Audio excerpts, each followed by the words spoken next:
लहलहाती फसलों से धरती, हर चेहरे पर है मुस्कान, खुशहाल हुआ है अपना किसान, पंजाब किसान।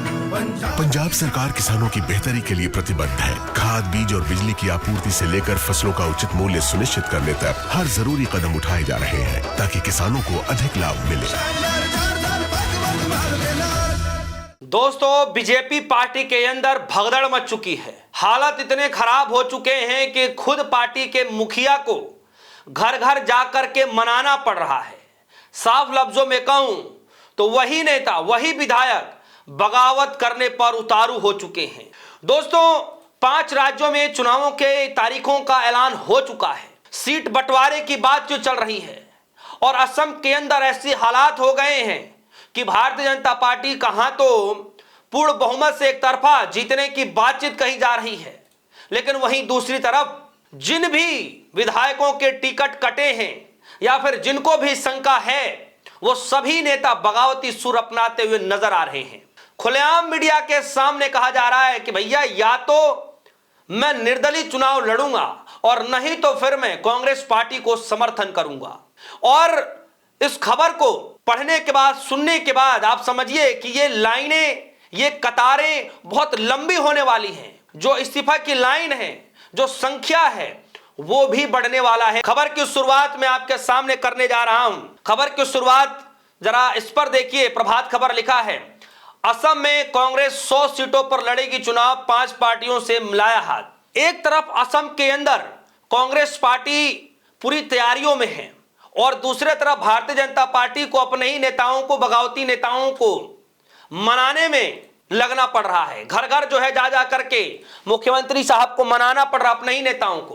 पहले जरा देखिए, लुटेज मीडिया की खबर है। लिखा है, बीजेपी नेता ईश्वर प्रसन्ना बोरदोलाई त्योक से निर्दलीय चुनाव लड़ेंगे। ये बीजेपी के नेता हैं, इनको अपनी पार्टी को मजबूत करने के बजाय ये निर्दलीय चुनाव लड़ेंगे। मीडिया से बातचीत चल रही है, इस तरीके की खबरें लगातार आ रही है।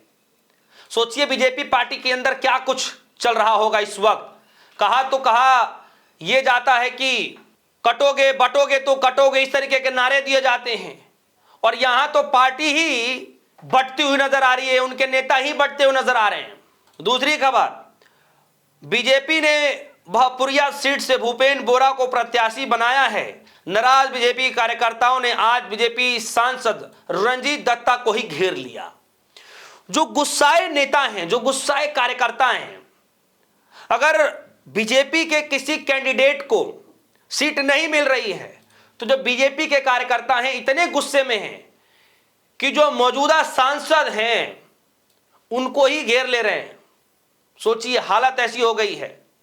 बीजेपी के नेता ही, बीजेपी पार्टी के कार्यकर्ता ही अब बीजेपी से ही बगावती सुर अपनाते हुए नजर आ रहे हैं, पार्टी से बगावत करते हुए नजर आ रहे हैं, पार्टी के खिलाफ उठ खड़े हो रहे हैं। हालत ऐसी हो रही कि सांसदों को भी घेरा जा रहा है। यह हालत हो गई असम के अंदर। और कहां तो क्या बताया जा रहा है कि इस बार भी झंडे फहर जाएंगे। खैर, लुटेज मीडिया की खबर, गुवाहाटी सेंट्रल सीट बीजेपी की सबसे सुरक्षित सीटों में से एक है।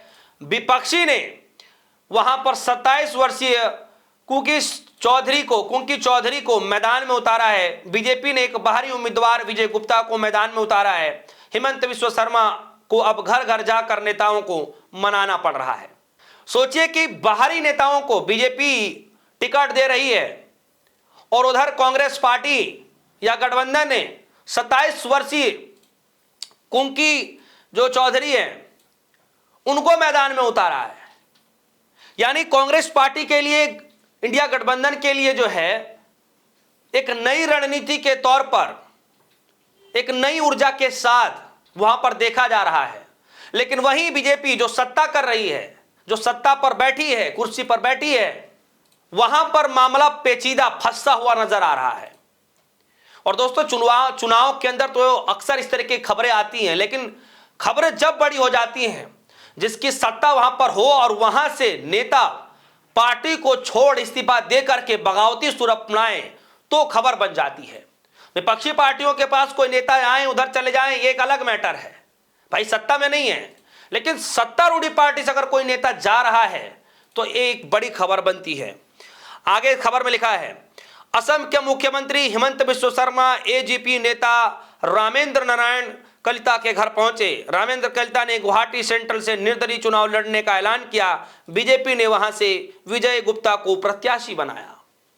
सोचिए कि घर घर जाकर के नेताओं को मनाना पड़ रहा है, विधायकों के टिकट कट रहे हैं, कार्यकर्ताओं के अंदर नाराजगी है। और अभी तो ये असम की खबरें हैं।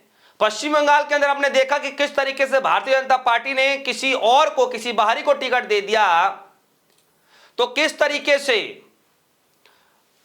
पश्चिम बंगाल के अंदर बीजेपी कार्यकर्ताओं ने अपने ही कार्यालय के अंदर तोड़फोड़ मचा दी, सब कुछ तोड़ डाला, कुर्सी मेज टेबल गेट कुर्सी सब तोड़ डाला अपने ही पार्टी कार्यालय के अंदर, और कहा कि हम ये बर्दाश्त नहीं करेंगे। आगे खबर में लिखा है, असम बीजेपी युवा मोर्चा के उपाध्यक्ष संजय रे ने पार्टी से दिया इस्तीफा। संजय रे उप अभयपुरी से निर्दलीय चुनाव लड़ेंगे। यानी मोस्टली जितने नेता हैं वो या तो निर्दलीय चुनाव लड़ने को तैयार हैं, लेकिन बीजेपी को सपोर्ट नहीं करेंगे। अगर सपोर्ट करने की बात आएगी तो वो कांग्रेस पार्टी को करेंगे। ऑलरेडी मैं खबर आपको इस पर बता चुका हूं, दिखा चुका हूं। इसीलिए मैंने आपसे कहा कि हालत बीजेपी की असम के अंदर ऐसी होती दिखाई दे रही है जैसे मानो ऐसा लग रहा है कि अब मोदी जी के चाणक्य से ये रणनीति बन नहीं पा रही, अब खुद मोदी जी को ये कमान संभालना पड़ेगा। और उससे भी बड़ा सवाल यह है कि क्या अगर मोदी जी भी इस मैदान में उतरते हैं, जो नाराज विधायक हैं, कार्यकर्ता हैं, क्या उनको मोदी जी भी मना पाएंगे? बड़ा सवाल है। बोंगाई गांव से बीजेपी के वरिष्ठ नेता चक्रधर दास ने पार्टी से इस्तीफा दे दिया है, वह निर्दलीय चुनाव लड़ेंगे। आगे तीताबोर से बीजेपी पूर्व विधायक हेमंत कालिता ने पार्टी से इस्तीफा दिया, वो भी निर्दलीय चुनाव लड़ेंगे। बिहपुरिया से भाजपा विधायक अभी कुमार भुवन ने पार्टी से इस्तीफा दिया, निर्दलीय चुनाव लड़ेंगे, उसका ऐलान किया है। बीजेपी ने इस सीट पर भूपेन बोरा को प्रत्याशी बनाया था। आगे असम बीजेपी के उपाध्यक्ष जयंत कुमार दास ने बीजेपी से इस्तीफा दे दिया है। जयंत कुमार दास दीवपुर से निर्दलीय चुनाव लड़ेंगे। इस तरीके की खबरें पूरा सोशल मीडिया से लेकर इलेक्ट्रॉनिक मीडिया पर पटा पड़ा है, और असम के अंदर हकीकत में बीजेपी पार्टी के लिए बुरी खबर है, चिंताजनक खबर है। और पार्टी के अंदर ही जो है दोस्तों भगदड़ मच चुकी है। मोस्टली दोस्तों इस खबर को लेकर आपकी क्या राय? क्या लगता है कि अब इस पूरे मैदान में, इस पूरे खेल में हेमंत बिस्व शर्मा की बस की बात नहीं रही, गृह मंत्री अमित शाह जी की बस की बात नहीं रही, जो कि मोदी जी के चाणक्य माने जाते हैं? अब क्या असल में कमान मोदी जी को ही संभालना पड़ेगा? और सबसे बड़ी बात क्या मोदी जी भी कमान को संभालते हुए बगावती सुर अपनाने वाले, इस्तीफा देने वाले विधायकों को मना पाएंगे? आपको क्या लगता है? वीडियो कमेंट से अपनी राय जरूर रखिएगा। फिलहाल के लिए दीजिए इजाजत। देखते रहिए न्यूज़। धन्यवाद।